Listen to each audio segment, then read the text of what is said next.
Welcome to video number 3 on habits to feel less anxious and more awesome, where you will discover what a toddler can teach you about habits and how a habit is like a flight from San Francisco to New York City.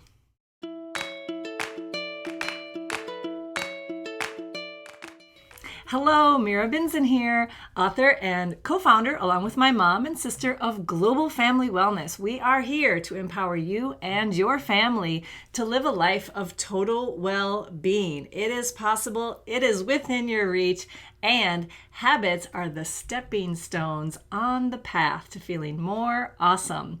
So let's dive into this third in our 4-video series on habits. In the first video, we talked about what a habit is and how to start tracking a habit. Track a habit you already do to get in the habit of habit tracking. And then in the second video, we talked about the super cool mechanics that are going on in your brain in the process of learning a new skill and then turning it into a habit. It's so great. And we also talked about how long it takes to develop a habit. So if you haven't seen those 2 videos, go back and watch those. In this video, we're going to fine-tune our habit-making skills and learn a little bit more about how to most effectively develop habits in your life. The fact is, you already have jillions of habits in your life. It's your brain's way of being energy efficient. What we want to do on our path to being more awesome is to make a more conscious choice about the habits in our life and choose habits that are most life affirming. Now, no surprise, one of the habits that I'm promoting is meditation. Everybody can do it, any age, certainly by the age of 6, and I recommend 2 minutes. Start with 2 minutes, set the timer, and challenge yourself. When I teach kids these kinds of practices in the classroom and we're holding a certain physical posture and I set the timer, it all of a sudden becomes fun. It's like a game. So make it a game for you, and then let's talk about the different aspects of habits. One thing we really promote here in A to A land is the 10% transformation. What that means is baby steps. Small changes made slowly over time are the most effective. I'll never forget when I first really discovered the value of a whole foods, plant-based diet. I read a book by Dr. Andrew Weil called Spontaneous Healing, and I was like, wow, this is so exciting. So of course, I was so excited. My first impulse was to go home and just clear out my cupboards of all the processed food and all the food that wasn't really supporting my well-being and start from scratch. Well, guess what? That's not a great idea. It's not sustainable. So what we want to do is make tiny, almost imperceptible changes. And you might think, well, it's not making that big of a difference. One of my favorite books on habits is by Darren Hardy, and it's called The Compound Effect. And in it, he talks about the fact that a small change that doesn't seem like much for the first week or the first month or even the first year is going to send you on a completely different trajectory for the rest of your life. So a great analogy is a flight from San Francisco to New York City. That plane heads off from San Francisco, and by the time it hits the Rockies, if it's just 1 or 2% off course, by the time it hits the Rockies, it's not that far off course. But by the time it gets to the East Coast, you could be in Nova Scotia. And so a small change that doesn't seem like much at first leads to a big outcome over time. And so that's something really important to keep in mind, to have small habits that are attainable, that don't feel overwhelming. It's easy to feel overwhelmed and not know where to start and not know what to change or to want to try to change everything at once. So remember that flight from San Francisco to New York City, and the pilot is always making tiny course corrections so that that 10% drift off course can be quickly corrected before you get back, so you can get back on course. So small changes made slowly over time are what lead to big outcomes. So that's why I recommend meditating for just 2 minutes. You think, well, that's no big deal. That's not going to make a difference. But let's say you get up 5 minutes earlier every morning. 5 minutes, is that a huge deal? But taking that 5 minutes and using it for a morning practice can make a huge difference in your day, especially when you do it day to day, week after week, and year after year. Another thing is to drink 1 extra glass of water a day. You think, well, what's the big deal? 1 extra glass of water. But that tiny transformation, that baby step, is going to make a big difference in your life. And so that's why we call it the tiny transformation. Slow, small changes made over time lead to really big outcomes. Another one of my favorite tiny habits is a family walk after dinner. If the whole family takes a walk just around the block, it could literally take 5 minutes, maybe 10 minutes, and you do that every day or most days after dinner, you might think, yeah, that's no big deal, but it's really going to help with communication in your family because you naturally have this time together where things can come up. It's not like you're planning to talk about something, but there you are walking around the block, and walking and talking is something that we very naturally do. So leave your devices at home, take a walk with the family around the block.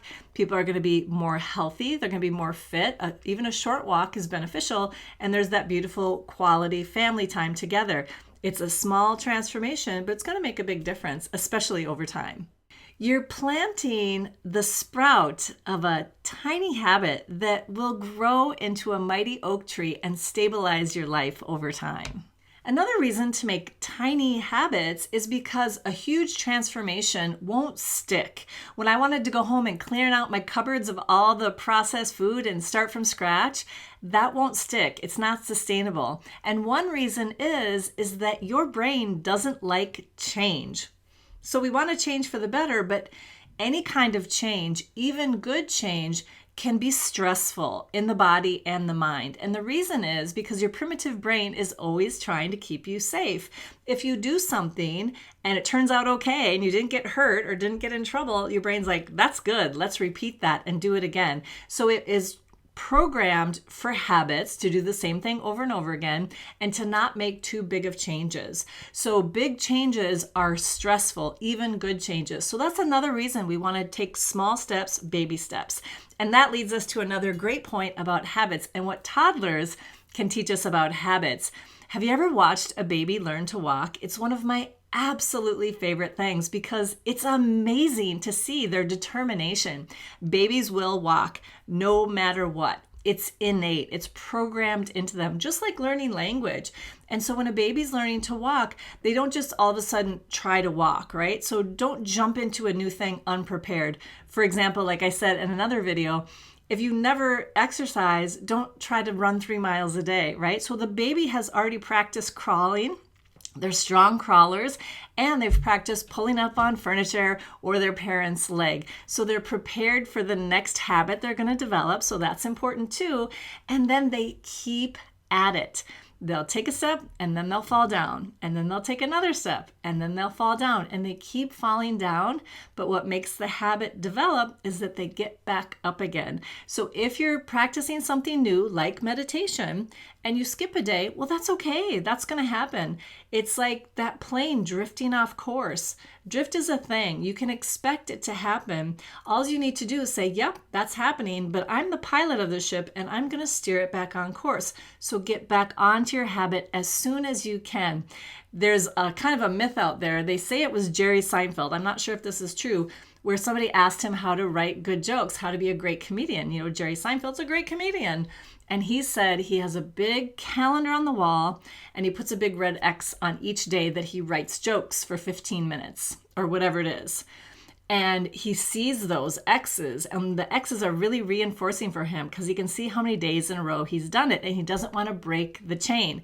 And if he does miss a day, he said, reportedly, that start again, don't miss 2 days. And so you can do that as well. So find your habit that you want to do that's going to support your well-being. Like meditating for 2 minutes is an awesome place to start. If you're not sure what habit to try, that's a good one.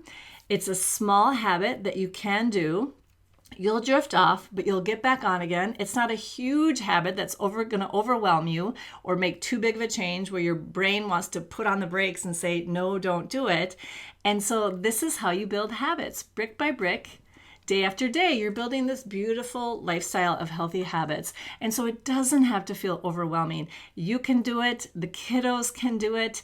And it can be fun with a habit tracker, so you're getting that reward for checking your reward, with a habit that you know you can do. It's attainable, like that baby who's ready to walk because they've already crawled and they've already been pulling up on furniture. And then to know that, yeah, you might fall off, but as soon as you do, get back on your habit again.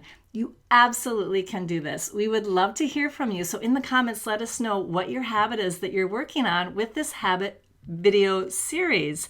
If you want to continue to talk about these great ways that you can feel less anxious and more awesome, please subscribe to our channel and give this video a like. Share it with other families that you know that are interested in developing healthy habits in a way that's attainable and sustainable. Thanks for watching, and we'll see you again soon. We've got one more video in our habit series.